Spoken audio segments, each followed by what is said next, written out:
one thing we know for sure about postpartum mental illness is that treatment works. Having access to treatment can mitigate the severity of the illness and its impact on the whole family.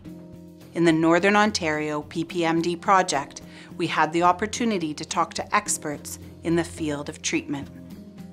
It's a ripple effect if postpartum mental illnesses aren't treated. First of all, there's the effect on the mom. In addition to the mom not feeling well and functioning, the next effect is on the baby.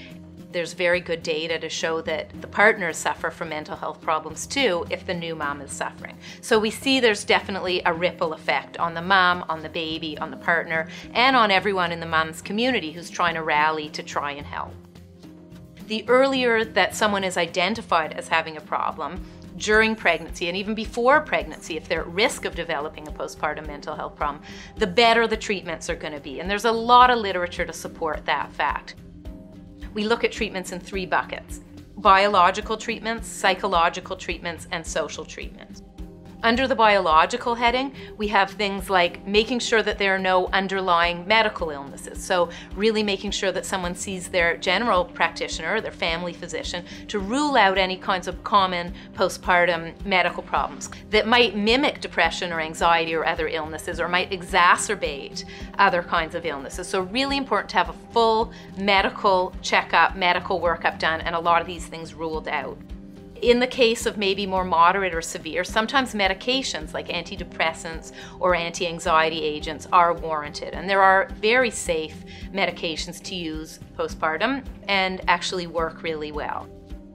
In the psychological category, different kinds of therapies have been shown to work really well. Therapies like interpersonal therapy, cognitive behavioral therapy, and other types of group therapies.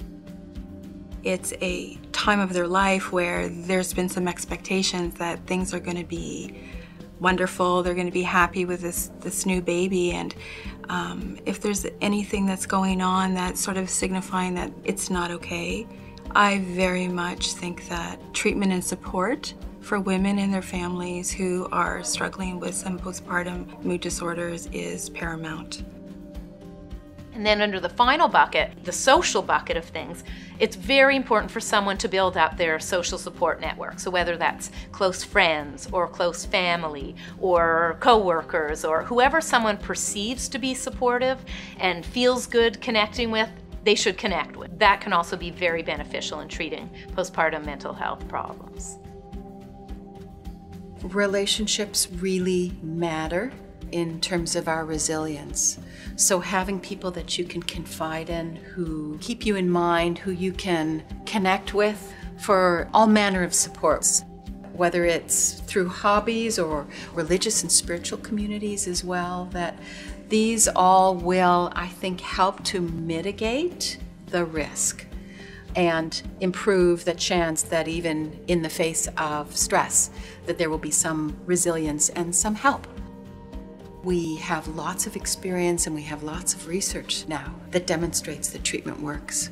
The earlier we can intervene, the better chance we have at complete remission. And really that is our goal, is to remit and sustain remission. And it's possible. We're at an interesting point about how to address this gap between best practices established by research and now get them out there so that they're available. The research is clear. Treatment works. Families recover from this mental illness if treatment is available and accessible.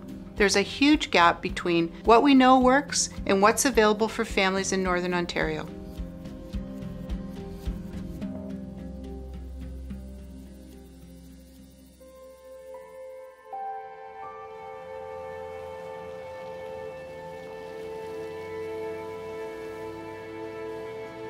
I didn't really know if there would be help out there for me. I just knew that there was something off. I am so grateful for my son, but it was not the best days of my life. I have never felt so lonely and scared, and I didn't know what to expect, and I didn't really have my mother there for me as a child, so I didn't really know how to take care of a child. I didn't really have supports. I was fighting with his dad a lot, and I separated from him. And I called Children's Aid because I felt suicidal. And I asked them to take my son because I didn't want him to be alone if I died. After he was gone, I was completely alone. I was all by myself, and my son was in foster home for 29 months. I felt like I was a nobody, that I guess I wasn't worth spending time on to get help. A lot of my struggles were my insecurities and asking for help. I'm not worth it. I think that's why I struggled.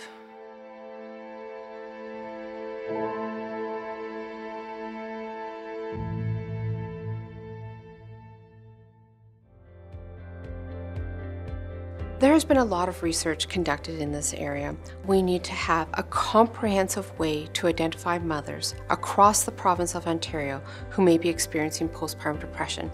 There are very effective screening tools that could be used by diverse healthcare professionals across the perinatal period, from the antenatal period from when they're pregnant all the way through that first year postpartum, to identify these families.